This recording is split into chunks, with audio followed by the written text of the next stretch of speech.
జైపాల్ ఒకానొకప్పుడు ఒక వెలుగు వెలిగారు. హెలికాప్టర్లలో ప్రత్యేక విమానాల్లోనే తిరిగేవాళ్ళు. ప్రపంచ దేశాలని తిరిగేవాళ్ళు. ప్రపంచ శాంతి దూతగా. ఆ రోజుల్లో అమెరికా వైట్ హౌస్‌లోకి దర్జాగా వెళ్ళగలిగినటువంటి ఏకైక వ్యక్తి కేఏ పాల్. ఆ స్థాయిని మెయింటైన్ చేశారాయన. కాకపోతే ఆ తర్వాత కాలంలో ఆయనకి సంబంధించినటువంటి సైకలాజికల్ ఇష్యూస్, అట్లాగే ఆయన సంస్థ మీదన విదేశీ సంస్థలు ఏదైతే క్రైస్తవ సంస్థలు బ్యాన్ పెట్టడం, వాటిటి వల్ల అప్పటిదాకా తను కొన్న డబ్బుల మీదన ఆధిపత్యానికి సమస్య ఏర్పడింది. అదే సందర్భంలో కొత్తగా నిధుల దగ్గరన సంక్షోభం ఏర్పడింది.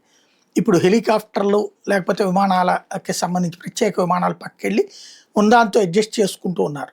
కానీ ఒక ప్రత్యేక చార్టర్డ్ ఫ్లైట్ ఆయన పేరున ఉండేది.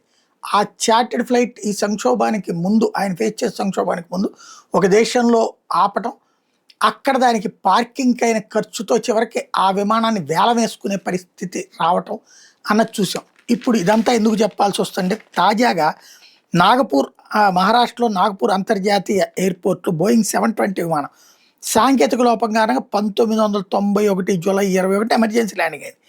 Continental aviation private limited CACPL ఆధ్వర్యంలో నడిచిన విమానాన్ని మరమ్మతులు చేసి తరలిస్తారని అంతా భావించారు. రన్వేకి ఇబ్బంది లేకుండా కాస్త దూరం జరిపారు తప్ప విమానం ఎక్కడికి వెళ్ళలేదు. దీని పార్కింగ్ ఛార్జీలు 7 కోట్లకు పెరిగినాయట. చక్రాలు నేలలో కలిసిపోయినాయట. అద్దాల మసగ్గా మారిపోయినాయట. రంగు మొత్తం కొట్టుకుపోయిందట. విమానాన్ని కదిలించడానికి న్యాయపరమైనటువంటి చిక్కులే ప్రధాన కారణమని, తరలింపుకు తాము అనుమతి కోరితే ఎయిర్పోర్ట్ అధికారులు పార్కింగ్ ఫీజుల గురించి మాట్లాడుతున్నారంటూ CAPL యజమాని శ్యామ్ వర్మ చెప్తున్నారు.